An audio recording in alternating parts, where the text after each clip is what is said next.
Hi, thanks for joining us today at Inclusion Fusion. I'm Katie Wetherbee with Key Ministry, and I'm really excited about this module that we're offering about siblings of children with disabilities. We have with us the children of Colleen Swindoll-Thompson, and they are going to share with us a little bit about what it's like to be a sibling of a child with special needs. So I'm going to let you all introduce yourselves. Why don't we start with you, Cody? I'm Cody, and I'm 20 years old, and I go to Collin College. I'm John's older stepbrother. And when I'm not either at school or at work, I like hanging out with friends, just doing normal kid stuff. I'm just a regular college kid.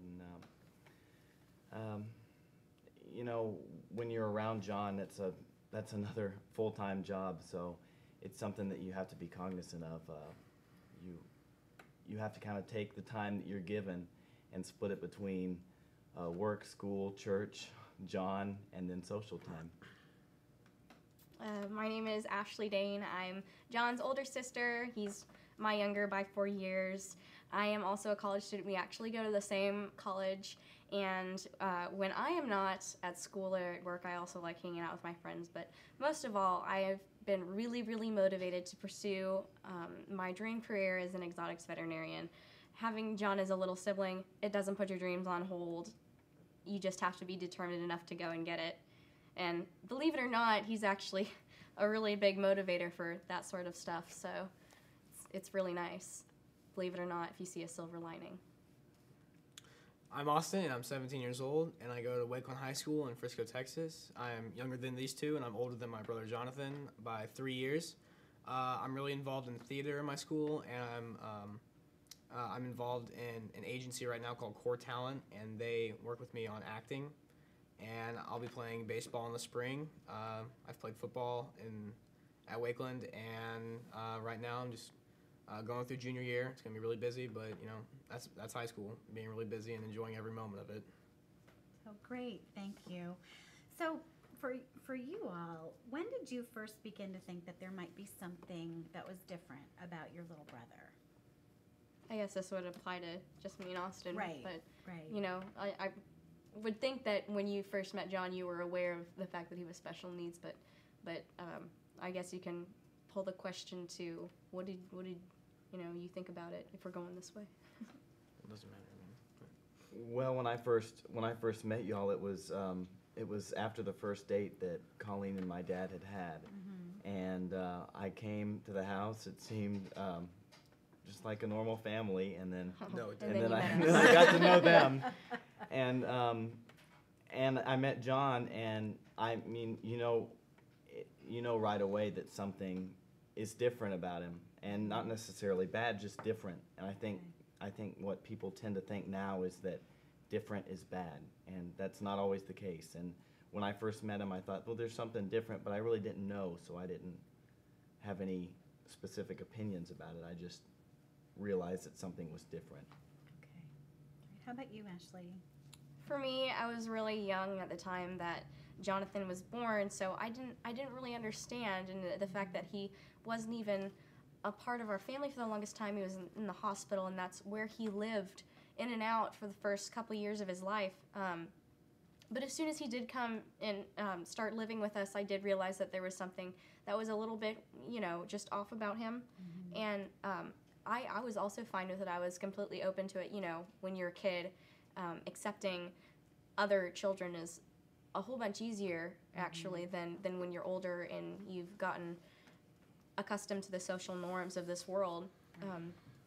So I'm going to have to say, when I first discovered that there was something wrong with John, and I had that talk with my mom, it actually didn't even affect what I thought about him as a sibling or as a person even. I just realized that there is a little bit of something different, and that I was going to have to conform to that, and that's the way it's been ever since. Okay.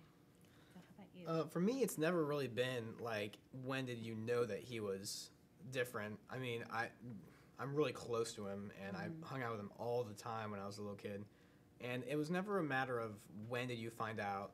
It was just I always knew somehow. I just always knew that he wasn't like me and Ashley, but I get along with him just the same. you know, it's just one of those brother things. You know, you have a connection. It's like telekinesis. You understand someone when you're talking to them. So it was never a direct point. It was I pretty much always knew just how he interacted with me. Okay. So as you were growing up, was it allowed in your family to talk a little bit about the differences that he had? Was there a freedom in your home to discuss what was going on with him? We grew up in a home where that was not commonly accepted. Okay.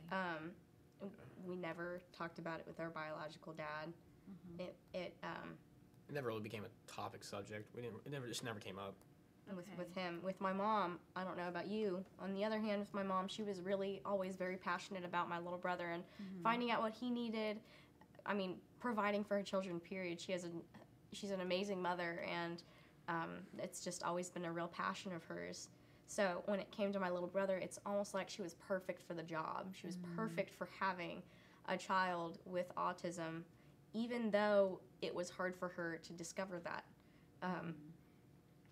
So as I grew up, it became more of a topic between my mom and I. And as I tried to fit in, you know, find my place in junior high or middle school and high school, I think that was the hardest part.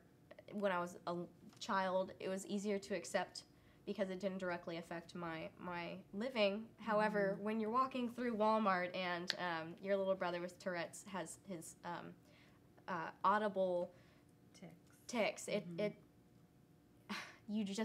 you want to walk away and say, I don't know this person, but they are weird.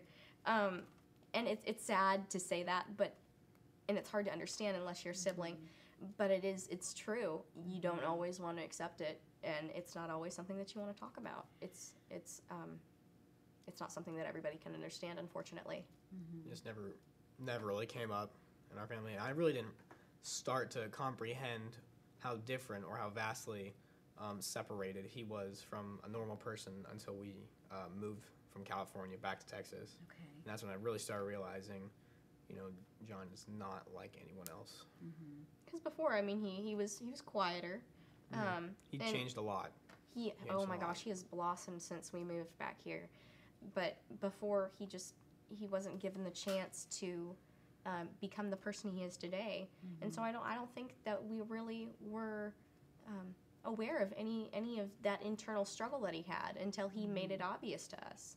And he's begun to express himself, and all of that wonderful process has actually happened. And it's been really fun to watch, actually, and be a part of. And I really appreciate that you talked a little bit about how it can be kind of humiliating if your brother is ticking or having a meltdown or struggling in a public place. And I think that that's going to be an encouragement to some other siblings who feel that way, but sometimes are not allowed to maybe talk about it at home and say, you know, this really embarrasses me, or it's really hard when he does that and I feel very self-conscious. And what I would say is that's normal to feel that way for any teenager. So I really appreciate that you guys were willing to share that, because I think it's really true. So when John was little, he gained skills and then he really regressed. Talk a little bit about that time. And Cody, I know that you weren't part of the family at that time, but talk a little bit about what that was like and how that affected your mom and maybe even your relationship with your mom. There's a lot of turmoil that happens when parents separate, and he can't understand why someone just leaves the house and doesn't come back. Right. It's not an average thing. For him, days may seem like years or seconds. You know, time is completely irrelevant when it comes to someone is gone. He could think you're gone forever. He could think you're gone for 10 minutes. You know, he doesn't really get the fact that we're a family and we love him very much. And even with his autistic disabilities, we're not going to stop loving him. And that's what the world should see, is that you should give love to anyone with autistic disabilities.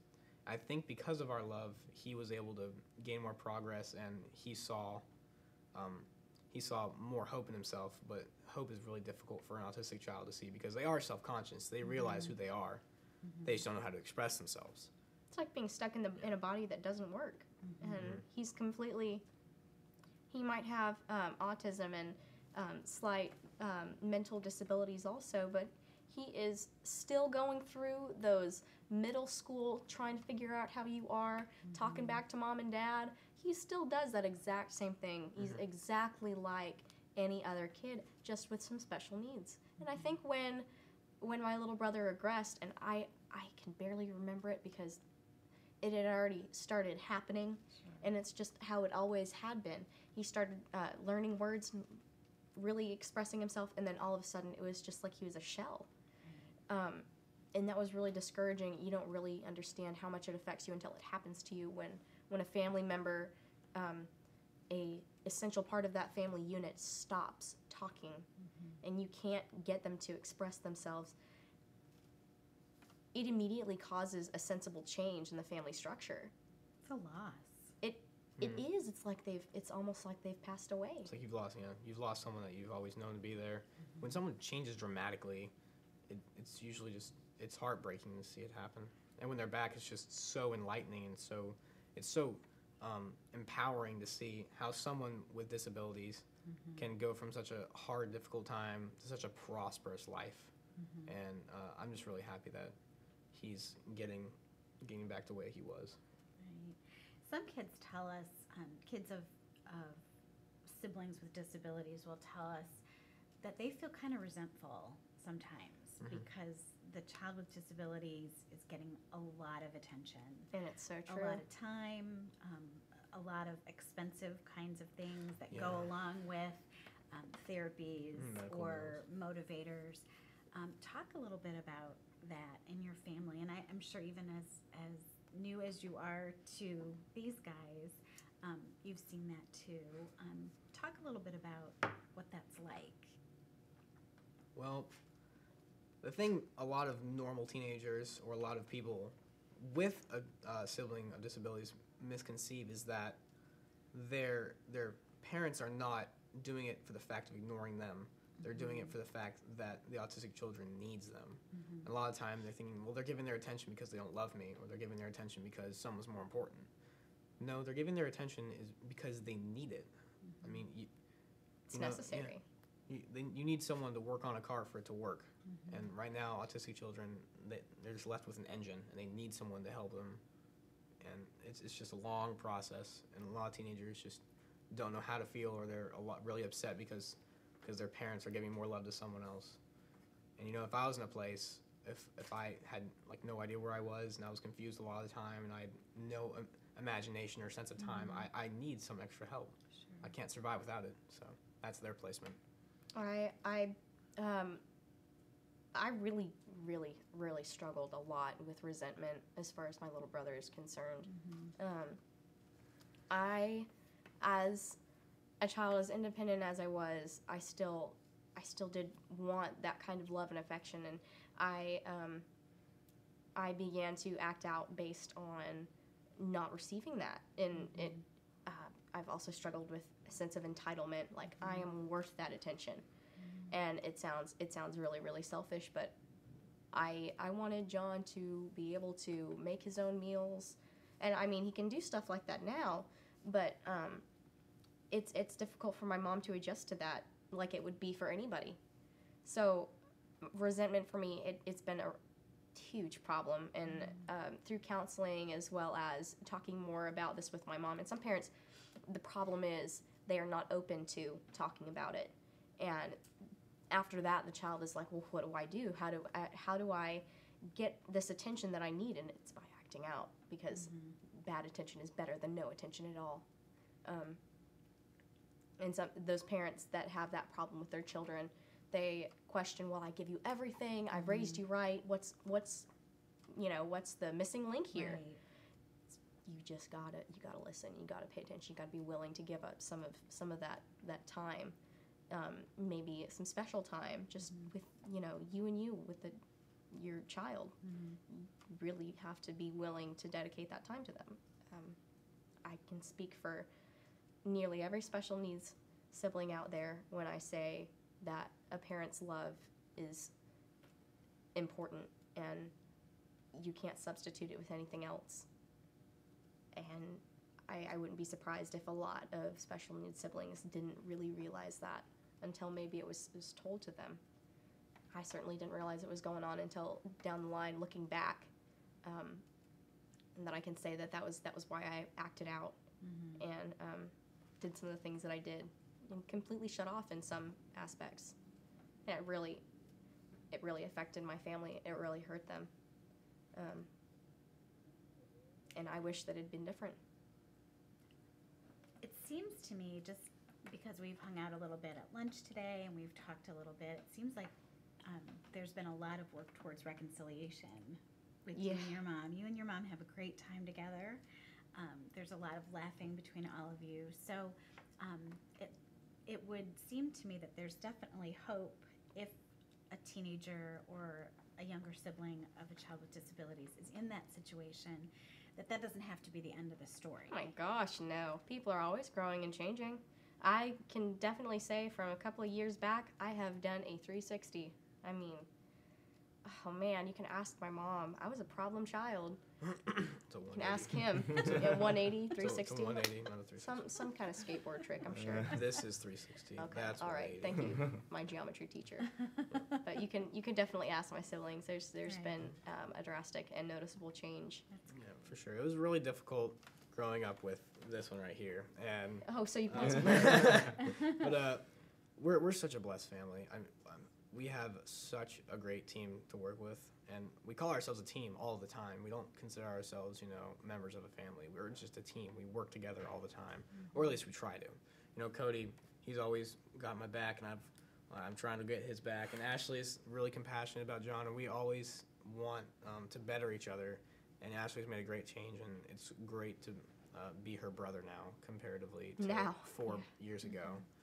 And she has done a 180, and we've all just changed in different ways. And when you have an autistic sibling, it's not a bad thing. Actually, it's a pretty good thing, because There's a lot of perks. You realize how other people are in life, and you can connect to them so easily because you have the patience and you have the knowledge of how to deal with someone in their worst state, and then you go out in the world and you can deal with people in their normal states.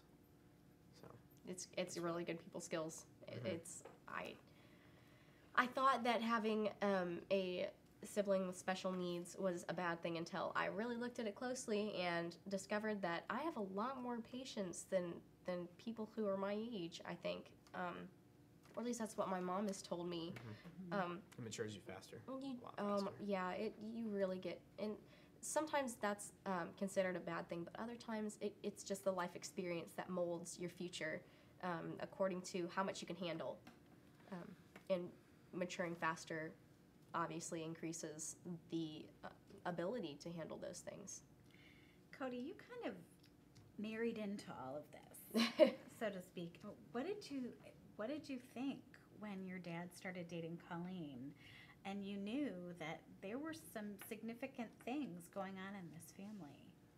Well, my dad had gotten a divorce 2 years prior to that, and he was still having trouble with that, and he all the time told us how sad he was that we weren't around him. But when I first met Colleen, and then I first met the whole family, I was shocked. it was a lot to take in all at once. Sure. But we went back home that night, and I told my dad, I said, Dad, we have enough problems. I said, two more kids, and then a third with autism, and then Colleen and I joke all the time that I thought she was a pink booter.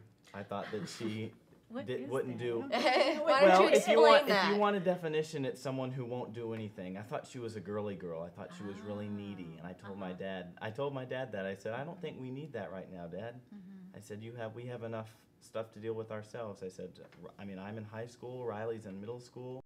We can't take all this in. I said, it's just a lot. And I think something that caught me by surprise is how well we've gotten to know each other and how well we get along. Not a day goes by that I don't learn something new about them, but it's not necessarily that's it's not necessarily something that's shocking. It's just something that you're like, oh, well, that's something new. But when I first moved in, I thought to myself, oh, this is going to be awful. Three other kids in the same house. I said, I'm just going to be tortured the whole time, but Then you have. yeah, and I have. Yeah, and you have. That's necessarily not been a complete lie, but We but like transparency. It's important. But as we've gotten to know each other, I think it's amazing how well we've worked together. And how long have Colleen and your dad been married? it will be 3 years in We'll just say too long. March. Oh, wonderful. It'll be 3 years in March, and March or Yeah. April? I thought April. it was It's it's April. April April. 4th, Okay, yeah, that's what I thought. and it's This just is really not very long. no. when you No, it's think about it. crazy. It's crazy how you bond with people that you live with. It's felt like that we've known each other for a long time. I mean, when we sit down at dinner, Much longer. when- Those I are mean, some interesting we conversations. sat down at dinner at a cruise that we went on just a couple months ago, and there were people around us telling us, "Oh, your family's so great. Y'all have so many memories, People and y'all talk listening to y'all us talk about talk." y'all talk about anything and everything." And John's there, and John's talking with us, and Or we're he talking sleeps at about, the table. or he sleeps at the table because he gets tired. Yeah. And it's just great to be able to take that for what it's worth, not necessarily be like, well, woe is me, Sure. we're in this situation, but we see that we're in the situation, we say, well, instead of thinking about how bad it is, how can we make the best out of this situation? Yeah, and there's no way if you're a special needs sibling that you can be happy if you go and throw yourself a pity party. It doesn't work like that. You got to have an attitude of being positive. You have to want to be happy. And that also sounds a bit negative, but it isn't. It's a great motivator. It's an awesome motivator. Are there days that any of you have said to the other, John is on my nerves today, and I just can't deal with him Oh. one more minute? Yes. Oh yeah, Yes, it there happens. has. It happens weekly and monthly. Yes. It's a complicated process. Out of all the autistic children I've worked with, because I work at our church with the autistic children, and we have an event called Fun Zone, and that's which is a great program at Stonebriar Community Church, by the way. You take your autistic children there, and we Or watch just them for you. disabled. I mean, it's, Yeah, it's not either. limited to autism. And out of all the cases, John's the worst. And I look at other autistic children, and their siblings say, it's so bad, he always talks all the time. And, I'm like, our brother talks all the time. He has Tourette's. He's mentally disabled. He can't sleep at night, It's difficult when you have someone like that. And come downstairs at But- 2 a.m., he's fixing himself a sandwich. Yeah. I mean, It's just it's so awesome to have a great team like us working with him, and I would not have it any other way, because like you said, like Ashley said, it's a great motivator. You can't look back on your life and say, why can't it be different? Please get me out of the situation. It never works Because anyways. nothing's going to change. What is it going to do to complain? You're not going to get anywhere, and actually you're going to regress. You're going to make a 180 again, and you're going to go back the other way. So what you want to do is you want to think about the pros and the cons, and try and list out how much more you can grow, how better of a person you become, and how much more love you can extend to your family comparatively to complaining and not helping out, and not helping your parents out with the situation, because they're probably trying a lot harder than we are. And no matter how much you look at it and say it's a bad thing, God puts that kid in your life for a purpose, for a reason. He might close the doors that you thought were going to be open, but he has a purpose for it, and it makes you the person that you are today. It is an incredible, like I've said, it's an incredible motivator, and without it, you probably won't be as strong as you grow to be. No matter what, there's always a purpose for it. Always. I can definitely say that I wouldn't be where I am right now without John, which, like I've said before also, some people would look at as a bad thing. I look at it as positive. As positive. And I wouldn't have said that a few years ago. Just going back to the how you can change, I wouldn't have said that. It's surprising. So, talk a little bit to kids who might not have a close sibling network. There are lots of families where there's one child with special needs and one typically developing child, and there isn't another sibling to That's rally tough. around. What advice would you have for those kids? Oof, man. It's really, really tough. When it's been easier for us, time management wise, because we have 4 kids we have 3 of us living in the family, and we'll be like, okay, I'll take care of John this Saturday. You guys can take care of him on Wednesday during the summer, because he doesn't have school during the summer, and It'll be like it'll work itself out usually. And my It's that stepdad, teamwork. my stepdad comes home from work at about 4 o'clock, and he can take over for the rest of the night. So it's pretty easy. But man, if you're living by yourself with your parents and an autistic child, it's gonna be rough. Automatically. The only thing you can really do, besides looking towards the future, is grow from it. Think about read the Bible and think about what God says about people being different and growing from certain situations, because you're always going to have a challenge in life. Nothing's going to be coming easily every single day. You're going to have a challenge. You don't have a typical sibling. That's just not an option anymore. Yeah. But another thing that helps is having friends and developing a very strong structure with your friends, where you're able to talk about your problems and your issues, or even getting a counselor. There's no shame in going to talk to somebody about this stuff. No shame at all, because it's tough. It's tough. And you're going to be stuck in a rut if you don't go and get those feelings out and talk about how you wish things would be different, because you are going to wish things were different. We all wish things were different in life. And if you're on the internet and you're looking for videos about how to make life easier and look for advice, be like Advice 101 from YouTube, I mean, no one else is going to tell you differently besides it's tough. And if you keep on telling yourself, I want a different answer, I want a different solution to what's problem I'm in right now, I mean, you're not going to find one. You're going to have to stick it out. You can wish that it was different, but it's better not to dwell on that. It's more positive for you not to dwell on that, and for everybody else, because like we've said before, it's not going to change anything. I think something that a lot of people have trouble with coming to grip with is whenever they have a sibling with special needs, they think to themselves, well, I'm not qualified to do this. They say, well, God, I'm not qualified to do this. Why did you pick me? And I think something important to remember is that God doesn't call the qualified, he qualifies the called. So he puts that person into your life not because he thinks you can handle it, but because he thinks this will help you learn how to handle it. And because he knows you can handle it. You can handle it. Just a matter of trying and not giving up, looking at the negatives. You've all touched on aspects of faith, but I want to know a little more specifically, how has the experience of being John's sibling affected your faith and your relationship with the Lord? I'll be the first to say I got mad at him. I've gotten angry. I wanted to be normal, and I wasn't a normal kid in the first place. So having an autistic sibling was just like one more thing that I had to worry about.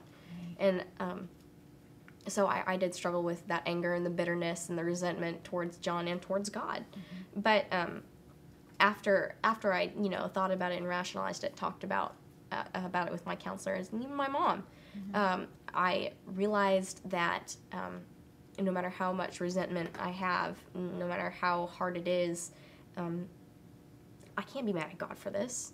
He's, in essence, given me a gift of having a sibling that's not like everybody else's, an experience that not everybody has, an understanding that not everyone will possess.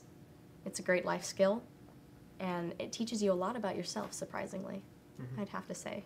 My mom made an analogy she formed, and being the most loving mother ever and being one of the most faithful women ever. It was really powerful to how I looked at myself. And she said, God sees us as we see John. God sees us as we are not able to complete a mission, as we are unable to complete a mission. We're not able to earn salvation by ourselves. We need help. We need to be in the scriptures. Same kind of aspect goes for John. He needs us, and he needs to grow, and we can help him with that. Just perhaps in a different way, but it's the same. Not saying we're God or anything, but we see him as differently and as completely separated as God is holy from us. So I thought that was really strong in my heart and really powerful played, because It helps you understand and have more compassion. how much of a different situation John is in. So it's helped my faith so much. I mean, you can't grow from easy situations. You only grow from hard situations. And if I didn't have Jonathan, more things would be a lot easier, and I wouldn't grow. I wouldn't have grown.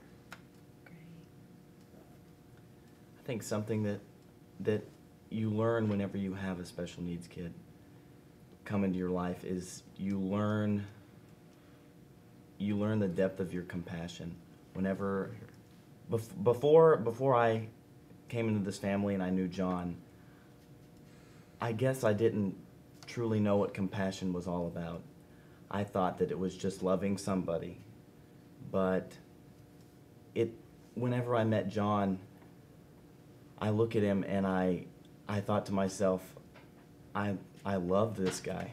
I mean, you know, and it's not just any kind of love. It's like what Austin says when God looks down upon us and says, you know, Unconditional. I know that you can't do this by yourself, but I love you, and that's enough. You know, it touched me in a profound way when I figured out that compassion was something. It's like grace. It's a gift that you give to someone, and it's a gift to yourself when you can feel it for someone. Austin and Ashley and Cody, thank you so much for sharing all of this information with us. And we hope that this will be an encouragement to you in your ministry, and especially to other siblings of kids with special needs. Thanks for joining us for Inclusion Fusion.